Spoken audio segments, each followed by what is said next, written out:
Hearty welcome to Competitive Exams Corner. So, welcome to the Hindu editorial episode on 12th June 2021 in Telugu. ఇక్కడ ఈ editorial అనాలిసిస్లో ముఖ్యమైన editorials ఏవైతే ఉంటాయో so వాటిని the best ఇవ్వడానికి నేను ప్రయత్నిస్తాను. సో ముందుగా ఈరోజు హిందూ న్యూస్ పేపర్లో మనకు ఇంపార్టెంట్ ఎడిటోరియల్స్ ఏంటో ఇప్పుడు చూద్దాం. ఫస్ట్ ఇంపార్టెంట్ ఎడిటోరియల్ ఏంటంటే counting the dead. So counting the dead అంటే ఏంటంటే మనకు కోవిడ్-19 క్రైసిస్లో ఎక్కువ మంది చనిపోతున్నారు. సో రికవరీ రేట్ మనకు బాగానే ఉన్నప్పటికీ బట్ ఈ ఎక్కువగా మరణిస్తున్న వారి సంఖ్య కూడా రోజు రోజుకి ఇంక్రీజ్ అవుతోంది. సో ఆ ఎంతమంది చనిపోతున్నారు అనే విషయం మీద ఈ ఎడిటోరియల్ బేస్ అయి ఉంటుంది. సో కరెక్ట్గా ఎంతమంది చనిపోయారు యాక్చువల్ ఫిగర్ అన్నది మనకు చాలా చాలా కష్టమైన పని. బట్ దానికి కూడా ఒక చిన్న సొల్యూషన్ అన్నది వాళ్ళు ఇక్కడ ఈ ఎడిటోరియల్లో ఇవ్వడం జరిగింది. ఇది మనకు first important editorial. Second important editorial కిందనే ఉంది మాన్సూన్ మలాడీ. సో ఇక్కడ మాన్సూన్ మలాడీ అంటే ఏంటంటే అనారోగ్యం. అంటే ఒక వ్యక్తికి అంటే ఆ వ్యక్తి బాడీలో నెగటివిటీ ఉంటే దాన్ని మనము అన్హెల్తీ అంటాం, అనారోగ్యం అంటాం. సో అదే సొసైటీలో కానీ ఒక ప్లేస్లో కానీ మలాడీ అనే పదం వాడారు అంటే సో అదేంటంటే so the situation so which does not favours us, అంటే మనకు అనుకూలంగా లేని వాతావరణం అనమాట మలాడీ అంటే, మాన్సూన్ మలాడీ. సో ఆ మాన్సూన్ అనేది ఎక్కడ ఏ ప్లేస్లో అనుకూలంగా లేదు, ఎందుకు అనుకూలంగా లేదు ఇప్పుడు ఇక్కడ మనం చూద్దాం. అండ్ దానికి సంబంధించిన మనం అది అనుకూలంగా మారాలి అంటే ఏం చేయాల్సి ఉంటుందో కూడా ఇక్కడ మనము సొల్యూషన్ వెతకచ్చు. అది ఈ సెకండ్ ఇంపార్టెంట్ ఎడిటోరియల్. మూడవ ఇంపార్టెంట్ ఎడిటోరియల్ పాయింట్ చూడండి, refocused vaccination campaigns are possible. So మనకు ఈ కోవిడ్-19 సిచ్యువేషన్స్లో వ్యాక్సినేషన్ అనేది చాలా చాలా కీలకమైన ఒక ప్రక్రియ. సో కొన్ని కోట్ల మంది వేయించుకుంటున్నారు అండ్ మరి ఇంకొన్ని కోట్ల మంది కూడా వేయించుకోవాల్సిన అవసరం ఉంది. అండ్ ఈ వ్యాక్సినేషన్ ప్రక్రియలో భాగంగా ఎక్కువ మందికి వ్యాక్సినేషన్ అందాలి అంటే ముందుగా ఎవరి మీద మనం వ్యాక్సినేషన్ మనం ఎక్కువగా ఫోకస్ చేయాల్సి ఉంటుంది. అండ్ అంటే ప్రైమరీ ఇంపార్టెన్స్ ఎవరికి ఇవ్వాల్సి ఉంటుంది అనే విషయం మీద ఈ ఎడిటోరియల్ బేస్ అయి ఉంటుంది. ఇక final fourth important editorial, the signal from the Iran presidential election is clear. So ఇది ప్యూర్ పొలిటికల్ ఆర్టికల్, మనకు ఎగ్జామినేషన్ పాయింట్ ఆఫ్ వ్యూ పెద్దగా ఇంపార్టెంట్ ఆర్టికల్ కాదండి. సో అందుకనే నేను దీన్ని స్కిప్ చేస్తున్నాను. సో ఈ మూడు ఇంపార్టెంట్ ఎడిటోరియల్స్ అంటే counting the dead, monsoon malady, refocused vaccination campaigns are possible. So ఈ మూడు ఇంపార్టెంట్ ఎడిటోరియల్స్ ఇప్పుడు చూద్దాం. Let us move to the first important editorial. Editorial 1, Counting the Dead. ఈ కింద మ్యాటర్ చూడండి, measuring excess deaths is the best possible way to estimate the count of COVID-19 deaths. ఇక్కడ మనకు death రేట్ని మనము వాడే మరొక ఇంపార్టెంట్ పదం ఏంటంటే మోర్టాలిటీ రేట్ అంటే ఎంతమంది చనిపోయారో దానికి సంబంధించిన ఫిగర్ని ఎస్టిమేట్ చేస్తున్న ఒక రేట్ అనమాట. సో ఆ మోర్టాలిటీ రేట్ని ఎగ్జాక్ట్గా యాక్యురేట్గా ఫైండ్ అవుట్ చేయడం అనేది చాలా చాలా కష్టమైన ఒక ప్రక్రియ. సో అయితే దీనికి వాళ్ళు ఇక్కడ ఒక సొల్యూషన్ అది ఇస్తున్నారు. ఇక్కడ ఫస్ట్ పాయింట్ చూడండి, the real time mortality impact of the COVID-19 pandemic is an important statistical measure. చాలా చాలా ఇంపార్టెంట్ స్టాటిస్టికల్ మెజర్. ఎందుకంటే ప్రజలకు ఉన్న ఫ్యాక్ట్స్ కనుక మనం తెలియపరిస్తే వాళ్ళు ఉండాల్సిన జాగ్రత్త కంటే ఇంకా ఎక్కువ జాగ్రత్తగా ఉంటారనమాట. సో అంటే ఒక ప్లేస్లో ఒక స్థలంలో మనకు 2 చనిపోయారు అంటే కొంచెం అప్రమత్తంగా ఉంటారు. అదే 10 మంది చనిపోయారు అంటే సో ఎవరు బయటికి కూడా రారు. అదే ఒకే ప్లేస్లో 100 మంది చనిపోయారు అంటే ఇంకా ఇంకా ఇంకా ఇంకా జాగ్రత్తగా ఉంటారు. సో అందుకనే ఫ్యాక్ట్స్ మనం ఓపెన్గా చెప్పగలిగితే సో ప్రజలని ఇంకా అప్రమత్తం చేయొచ్చు. అది ఒక ఇంపార్టెంట్ స్టాటిస్టికల్ మెజర్ అనమాట. Second point, but measuring the actual count is not an easy task. But అది చాలా చాలా కష్టమైన ప్రక్రియ. మూడవది, WHO, World Health Organization, in January 2021 had estimated, based on the excess deaths data in Europe and the American continents, the actual deaths were at least 1.6 times over the official count. So World Health Organization వాళ్ళు 2021 జనవరి మంత్లో Europe మరియు American కాంటినెంట్స్లో కొన్ని ప్లేసెస్లో ఎంతమంది చనిపోయారు అనే విషయం మీద ఒక అఫీషియల్ కౌంట్ ఇచ్చారనమాట. సో ఇంతమంది చనిపోయి ఉండొచ్చు అని. బట్ యాక్చువల్గా ఎంతమంది చనిపోయారు అనేది ఆ తర్వాత వాళ్ళకు వచ్చిన రిపోర్ట్ ఏంటంటే వీళ్ళు ఎస్టిమేట్ చేసిన అఫీషియల్ కౌంట్కి యాక్చువల్ చనిపోయిన దానికి దాదాపు 1.6 రెట్లు ఎక్కువ ఉందన్నమాట. సో ఇది ద మేజర్ ప్రాబ్లం. అంటే డబ్ల్యూహెచ్ఓ ఎలా అయితే అఫీషియల్గా కౌంట్ రిలీజ్ చేసిందో వాళ్ళకు వచ్చిన సోర్సెస్ అన్నవి కరెక్ట్గా లేవు. అందుకే వాళ్ళు యాక్చువల్ కౌంట్ని 1.6 టైమ్స్ తక్కువగా ఎస్టిమేట్ చేయడం జరిగింది. ఇది మీరు అబ్జర్వ్ చేయాల్సింది. Next, the fourth point, the problem of under counting even in mature public health systems across the developed world is largely because patients who died due to cardiovascular issues, among others, even after the apparent recovery from COVID-19, are sometimes not tracked and registered as a COVID-19 related deaths. So ఇక్కడ most important thing ఇక్కడ ఒక విషయం చెప్పారండి. ఇక్కడ ఏంటంటే ఇలా under counting అంటే ఇందాక నేను చెప్పిన విధంగా అఫీషియల్ కౌంటింగ్ కన్నా 1.6 టైమ్స్ ఎక్కువ మరణాలు ఉండడానికి మెయిన్ కారణం ఏంటంటే even in mature public health systems across the developed world. అంటే మనకు American health system it is far more matured అంటే వాళ్ళకు కావాల్సిన వాళ్ళకు కావాల్సిన హెల్త్ ఎక్విప్మెంట్ అంతా వాళ్ళ కంట్రోల్లో ఉంటుందన్నమాట. సో చాలా చాలా డెవలప్డ్ హెల్త్ సిస్టమ్ అది. సో అక్కడ కూడా ఇలాంటి తేడాలు ఎందుకు వస్తున్నాయి అంటే is largely because patients who die due to cardiovascular issues, అంటే ఈ హృదయ సంబంధిత వ్యాధుల వల్ల ఎవరైతే చనిపోయి ఉంటారో among others even after apparent recovery from COVID-19 or sometimes not tracked and registered as a COVID-19 related deaths. So for example ఒక వ్యక్తి అనుకుందాం. సో ఆ వ్యక్తికి COVID-19 పాజిటివ్ వచ్చింది. సో ఆ వ్యక్తి COVID-19 పాజిటివ్ నుంచి ఒక 14-15 డేస్ క్వారంటైన్లో ఉండి ఐసోలేషన్లో ఉండి సో అతను ఆ పాజిటివ్ కాస్త నెగిటివ్గా అతను రికవర్ అయ్యి పూర్తిగా ఇంటికి వెళ్ళిపోయాడు అనమాట. సో రికవర్ అయ్యాక అతనికి హెల్త్ అన్నది క్రమక్రమంగా డిక్రీజ్ అవ్వడం స్టార్ట్ అయింది. అంటే అతని ఆరోగ్యం క్షీణించిపోవడం స్టార్ట్ అయిందనమాట. అంటే పేరుకేమో COVID-19 నెగిటివ్ వచ్చినప్పటికీ ఆయన ఆరోగ్యం క్షీణించడం స్టార్ట్ అయింది. సో లాస్ట్కి ఫైనల్గా అతను ఏం చేశాడు అంటే అతనికి ఏమైందంటే ఈ హృదయ సంబంధిత రోగం వల్ల ఆయన చనిపోవడం జరిగింది. అంటే ఒక వ్యక్తి హెల్తీగా ఉన్నాడు, బట్ అతనికి COVID-19 వచ్చింది లోపల కొంత డ్యామేజ్ చేసింది, వెళ్ళిపోయింది. బట్ అతను ఆ డ్యామేజ్ చేసినందువల్లనే ఆయన చనిపోవడం జరిగింది. సో దీనికి అల్టిమేట్ కాజ్ ఏంటి? COVID-19. అంటే ఆ వ్యక్తి పైకి అఫీషియల్ డేటా ప్రకారంగా కార్డియోవాస్కులర్ డిసీజ్ నుంచి చనిపోయాడు అని చెప్పినప్పటికీ బట్ అల్టిమేట్ రీజన్ ఏంటంటే COVID-19 వల్ల చనిపోవడం జరిగింది. సో ఇలా అఫీషియల్ కౌంట్కి యాక్చువల్ డెత్స్కి చాలా చాలా వ్యత్యాసం అన్నది ఉంటుంది. So this is the biggest reason అనమాట. ఇదే the main problem of under counting. Next, there is another class of undercounting across the states. So where health bulletins mislead by reporting a lower number of cases and deaths. So మనకు ప్రతి state కూడా మనకు health bulletins అనేది release చేస్తుంది. So మన ఆంధ్రప్రదేశ్ కానీ, తెలంగాణ కానీ, Karnataka, next Tamil Nadu, so ఇలా ప్రతి ఒక్క స్టేట్ హెల్త్ బులెటిన్స్ రిలీజ్ చేస్తుంది. సో ఆ హెల్త్ బులెటిన్స్ని బేస్ చేసుకొని government of India national wide cases ఎన్ని పెరిగాయి, ఎన్ని తగ్గాయి, అండ్ మనకు పాజిటివిటీ రేట్ ఎంత ఇంక్రీజ్ అయింది, ఎంత తగ్గింది, అండ్ ఎంతమంది చనిపోయారు, సో ఇవన్నీ వాళ్ళు చూస్తారనమాట. So this is all based on the health bulletins released by the different states అనమాట.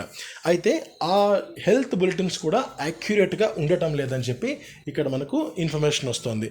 So this is the case with the Bihar, where the reported toll was suddenly increased by 72%. So బీహార్లో ఏం జరిగింది అంటే బీహార్లో కేవలం 34, 35, 36 ఆ ప్రాంతంలో ఉన్న ఇంక్రీజ్ ఏదైతే ఉంటుందో అది ఒక్కసారిగా 72% దాకా వెళ్ళింది. అంటే 0.5% ఒక్కసారిగా ఇంక్రీజ్ అయిందనమాట. అది చాలా చాలా ఆందోళన కలిగిస్తున్న అంశం. So Bihar is among the states in India with lowest civil registration of deaths with barely 34.1% of the dead being registered. అంటే మనకు కేవలం కొద్ది మంది మాత్రమే చనిపోయే విధంగా వాళ్ళు చాలా చాలా చర్యలు తీసుకున్నారు. సో అయినప్పటికీ బీహార్లో ఒక్కసారిగా అంత ఇంక్రీజ్ అవ్వడం అనేది చాలా ఆందోళన కలిగించే అంశం. ఇక estimations of the actual count of the dead are difficult to obtain in other states such as Uttar Pradesh as well, where public health systems are poor and neither the infections nor deaths have been effectively tracked, especially in rural areas where many have died outside of hospitals. So చాలామంది hospitals బయటే చనిపోవడం కానీ and వాళ్ళ public health system చాలా చాలా పూర్గా ఉండడం. So పూర్గా అంటే ఏంటంటే వాళ్ళకు ఏదైతే ఎక్విప్మెంట్స్ అవసరమవుతాయో సో సమయానికి అవి వారి దగ్గర లేకపోవడం లేదా వారికి అందుబాటులో లేకపోవడం.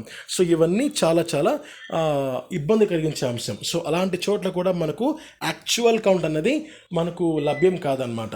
అంటే ఫర్ ఎగ్జాంపుల్ కోవిడ్-19కి సంబంధించి ఎవరైనా హాస్పిటల్లో అడ్మిట్ కావాలి అని అనుకున్నారనుకోండి, సో వారికి హాస్పిటల్లో పడకలు లేవు అనుకోండి, because their public health system is very very poor. So అలా హాస్పిటల్లో పడకలు లేవు అంటే హాస్పిటల్ బయట ఏదైనా అరేంజ్ చేశారనుకుందాం. సో అలాంటప్పుడు ఆ వ్యక్తి చనిపోతే ఆ వ్యక్తిని కోవిడ్-19 డెత్ కింద వాళ్ళు రికార్డ్ చేసుంటారా అనేది కూడా ఒక అనుమానమే. అది ఇక్కడ వాళ్ళు మెన్షన్ చేస్తున్న పాయింట్ అనమాట. So have been effectively tracked especially in rural areas where many have died outside of hospitals. అంటే ఆసుపత్రుల బయట చనిపోయిన వాళ్ళని కూడా రికార్డ్ చేశారా, సో చేయలేదు అని ఇక్కడ క్లియర్గా మెన్షన్ చేస్తున్నారు.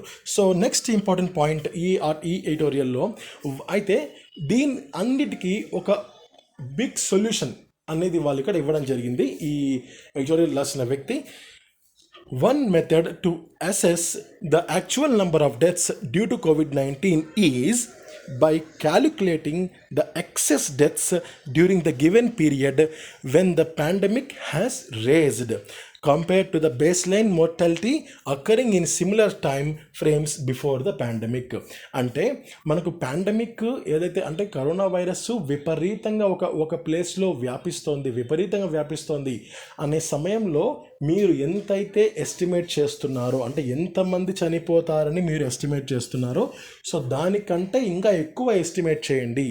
So one method is to buy calculating excess deaths during the given period. అంటే ఎక్కువ మంది చనిపోయారని మీరు క్యాలిక్యులేట్ చేయండి అని చెప్పి ఇక్కడ సొల్యూషన్ ఇస్తున్నారనమాట. సో ఫర్ ఎగ్జాంపుల్ ఒక గివెన్ ఏరియాలో నేను ఇందాక చెప్పిన విధంగా అక్కడ చనిపోయింది 3 అనుకుందాం, బట్ చాలా విపరీతంగా వ్యాపిస్తోంది అనుకుందాం. సో అలాంటప్పుడు ఫర్ ఎగ్జాంపుల్ అంటే విపరీతంగా వ్యాపిస్తోంది అండ్ ఆ ప్లేస్లో 100 మంది ఉన్నారు ఆ ఏరియాలో. సో ఎక్కువగా మంది వ్యాపించింది బికాజ్ వేరే కంట్రీస్ నుంచి ఆ ఏరియాకి రావడం జరిగింది. సో ఆ ఏరియా పాపులేషన్ 100 మంది అనుకుందాం. సో ఆల్రెడీ 3కి వచ్చింది. సో ఇక విపరీతంగా వ్యాపిస్తుంది, ఆ 3 చనిపోయారు యాక్చువల్గా. సో అలాంటప్పుడు ఏం చేయాలి అంటే ఆ ఏరియాలో 10 మంది లేదా 15 మంది చనిపోయారని చెప్పి మనము ఒక అనౌన్స్మెంట్ చేయగలిగితే సో దట్ మిగిలిన 85 మెంబర్స్ చాలా చాలా జాగ్రత్తగా ఉంటారు, చాలా జాగ్రత్తగా ఉంటారు. సో అది ఇక్కడ ముఖ్యమైన అంశం అనమాట. సో కౌంటింగ్ ద డెడ్కి ఈ ఎడిటోరియల్ పరంగా ఇస్తున్న ద బెస్ట్ సొల్యూషన్ ఏంటంటే calculating the excess deaths during the given period when the pandemic has raised. So pandemic చాలా విపరీతంగా ఇంక్రీజ్ అవుతున్నప్పుడు మీరు ఆ చనిపోతున్న వారి సంఖ్యను కూడా మీరు ఇంక్రీజ్ చేయండి అని ఇక్కడ సొల్యూషన్ ఇస్తున్నారు. సో ఇది మనకు editorial number 1. So let us move to the next editorial number 2, monsoon malady. So monsoon malady అంటే మెలాడీ గురించి నేను ఇందాక చెప్పాను. సో అంటే ఒక రకమైన అనారోగ్యం. సో మాన్సూన్ మెలాడీ అంటే మాన్సూన్ వల్ల కలిగే ఒక ఇబ్బంది. సో మెలాడీ అంటే అనారోగ్యం అంటే ఏంటంటే ఒక నెగటివ్ ఎనర్జీ. సో మనకు ఒక అనుకూలంగా లేని వాతావరణం. సో మాన్సూన్ వల్ల మనకు ఒక అనుకూలంగా లేని వాతావరణం మనకి ఇక్కడ వస్తుంది. సో ఏంటి అది అంటే Mumbai must urgently replace decrepit buildings to prevent houses collapsing in rain. So ముంబైలో మనకు రెయిన్ఫాల్ చాలా చాలా పడుతోంది అండ్ కేవలం కొద్ది రెయిన్ఫాల్ ఒకవేళ మనకు రెయిన్ఫాల్ ఎక్కువ లేకపోయినప్పటికీ కొద్ది వర్షాలకే సో నగర వీధులు చాలా ఎక్కువగా వస్తున్నాయి, ఫ్లో ఎక్కువ ఉంది అండ్ దానికి తగ్గట్టుగా ముంబైలో ఉన్న పెద్ద పెద్ద బిల్డింగ్స్ ఏవైతే ఉంటాయో అవి పూర్తిగా కొలాప్సింగ్ స్టేజ్కి చేరుకున్నాయి అనమాట. బికాజ్ పిల్లర్స్ వాటర్లో పూర్తిగా నానిపోయి. అయితే రీసెంట్గా ఒక ఇన్సిడెంట్ ఇక్కడ జరిగింది. ఆ ఇన్సిడెంట్ని నేను మీకు ఎక్స్ప్లెయిన్ చేస్తున్నాను, జాగ్రత్తగా వినండి.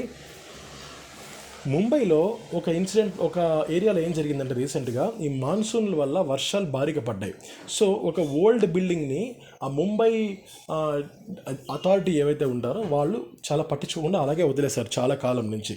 సో ఆ బిల్డింగ్ పూర్తిగా కొలాప్స్ అయ్యి ఆ బిల్డింగ్ పక్కనే మరొక బిల్డింగ్ ఉంది. సో కొలాప్స్ అవుతూ ఆ కొలాప్స్ అవుతున్న బిల్డింగు పక్కన చాలా బాగా ఉన్న బిల్డింగ్ మీద అది పూర్తి కూలిపోయింది అనమాట.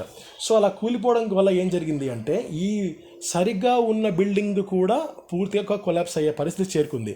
సో ఈ ఎంటైర్ ఇన్సిడెంట్లో 11 మంది దాకా చనిపోవడం జరిగింది. సో ఇలా ఈ ఇన్సిడెంట్ దేనివల్ల వచ్చింది, దీనికి సంబంధించిన కారణాలు ఏంటి అనే దాని మీద ఈ ఎడిటోరియల్ ఫోకస్ అయి ఉంటుంది.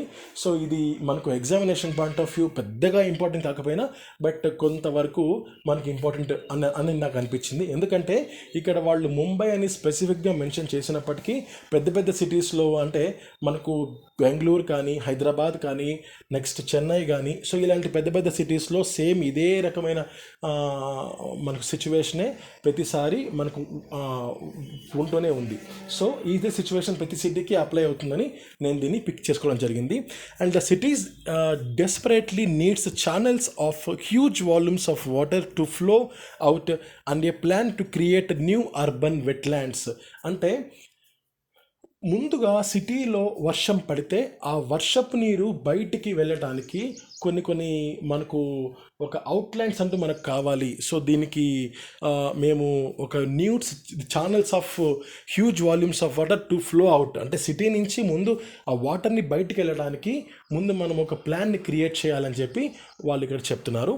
And Maharashtra Housing and Area Development Authority identified 21 structures in Mumbai as being extremely dangerous with an advisory to over 700 occupants to move to transit accommodation.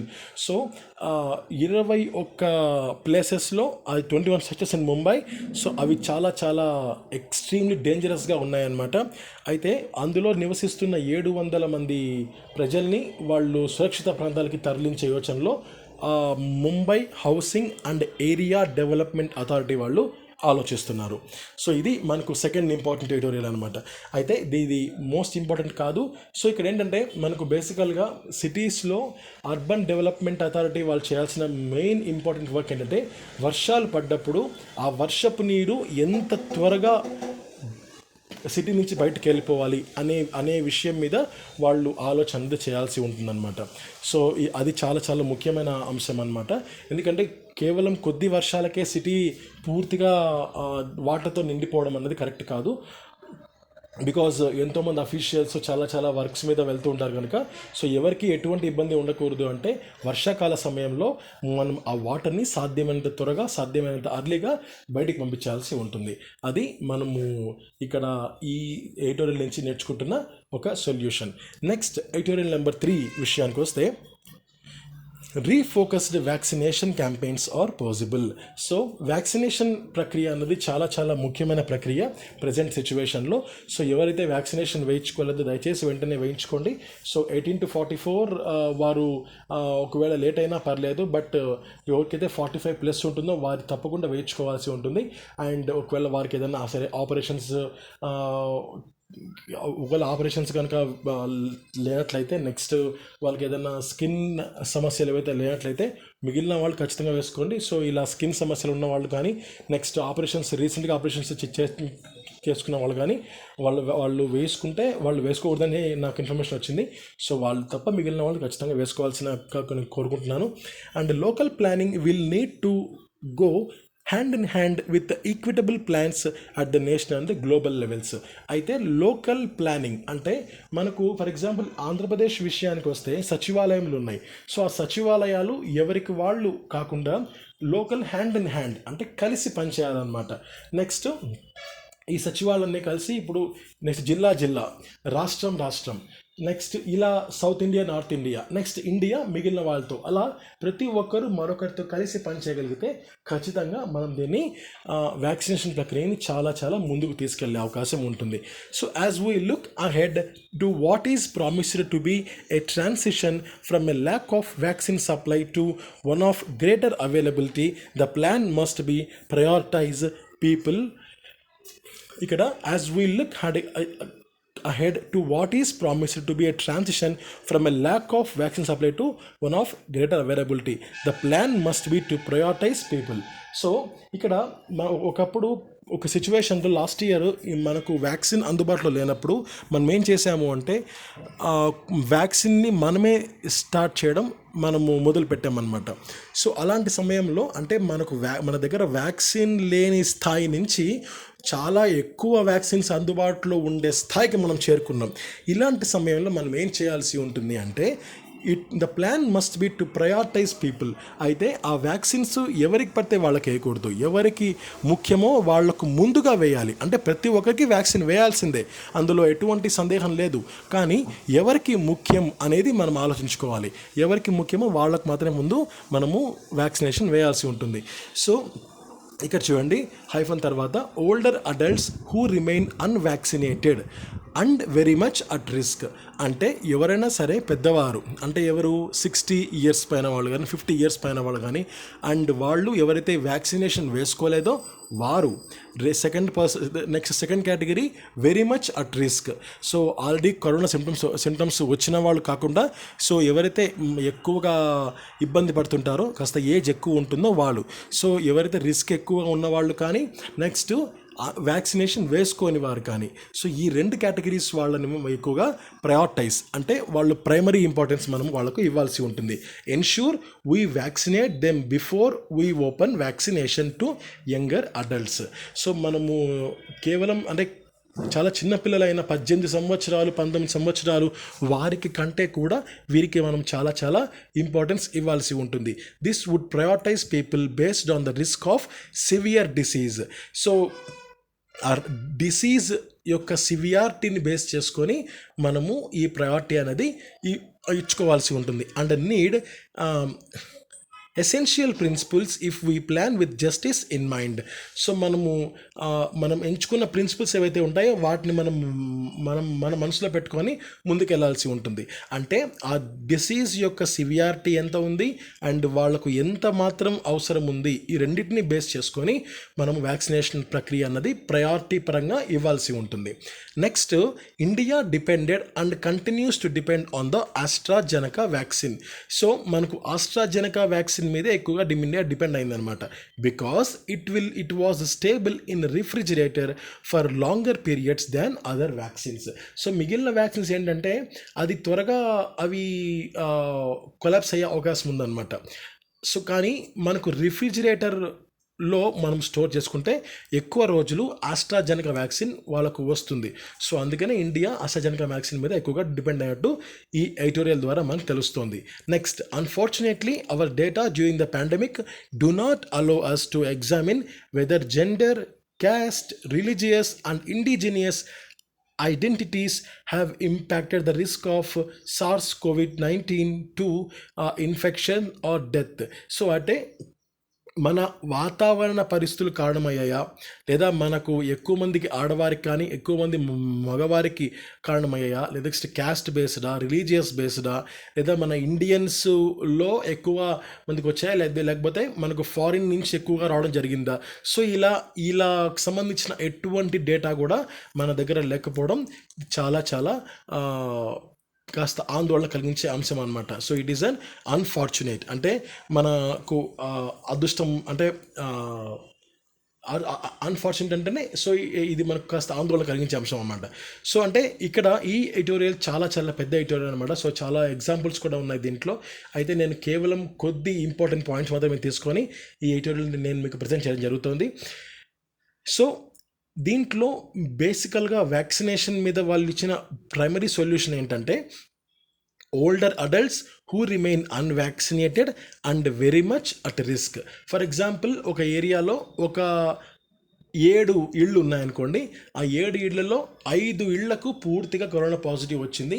So మిగిలిన 2 ఇళ్లకు వాళ్లకు ఎటువంటి కరోనా అనేది సింటమ్స్ అనేవి లేవన్నమాట. So ఇప్పుడు ఆ ఇంట్లో ఉన్నవారు they are very much at risk అనమాట. అంటే వాళ్ళు చాలా హై రిస్క్లో ఉన్నారు. బికాజ్ పక్కపక్కనే ఇండ్లు ఉన్నాయి, ఖచ్చితంగా వాళ్లకు సోకే అవకాశం చాలా వరకు ఉంటుంది. So they are very much at risk. అలాంటి సమయంలో మనము అలాంటి వారికి వ్యాక్సిన్ వేస్తే ఒకవేళ పక్కన ఇల్లు ఉంది కదా, ఒకవేళ వాళ్ళకి ఏదైనా సోకినా వెంటనే వాళ్ళ జీవితాలని మనము సేవ్ చేయొచ్చు. అలా రిస్క్లో ఉన్నవారు కానీ అండ్ ఏజ్ పీపుల్, సో ఎవరికైతే 60+ ఉంటుందో లేదా ఎవరికైతే 44+ సో ఉంటుందో వారికి ఖచ్చితంగా వ్యాక్సిన్స్ వేస్తే మనం వారిని కూడా కాపాడుకోగలం అనమాట. సో ఇది ఇంపార్టెంట్ పాయింట్. అండ్ మిగిలిన వాళ్ళకు అవసరం లేదా అంటే మిగిలిన వాళ్ళకు అవసరం లేదని కాదు. సో ముందుగా ప్రయారిటీ, సో ముందు వాళ్ళకు మనం కాపాడుకుంటే మిగిలిన వాళ్ళని మనము ఆటోమేటిక్గా కాపాడుకోవచ్చు. బికాజ్ 30 కన్నా లోపల ఉన్న వాళ్ళు కానీ నెక్స్ట్ 18+ ఉన్న వాళ్ళకు ఇమ్యూనిటీ కెపాసిటీ కాస్త రెసిస్టెన్స్ కెపాసిటీ కాస్త ఎక్కువ ఉంటుంది. సో కాస్త యావరేజ్గా సో ఎక్కువ ఉన్నప్పుడు ఒకవేళ ఏదైనా సరే వాళ్ళకు ఇన్ఫెక్షన్ వాళ్ళకు అయినా ఆటోమేటిక్గా వాళ్ళు కోలుకుంటారు. కానీ 60+ వాళ్ళు కానీ 70+ వాళ్ళు కానీ ఇంత ఈజీగా కోలుకోవడం కష్టం. సో అందుకని వాళ్ళకు మనం ప్రయారిటీ ఇవ్వాల్సిన అవసరం ఉంది. సో ఇవి ఈరోజు ఇంపార్టెంట్ ఎడిటోరియల్స్ అనమాట హిందూ న్యూస్ పేపర్లో. మీకు ఏమైనా డౌట్ ఉంటే కింద కామెంట్ చేయండి. Thank you. Have a nice day. Stay home, stay safe.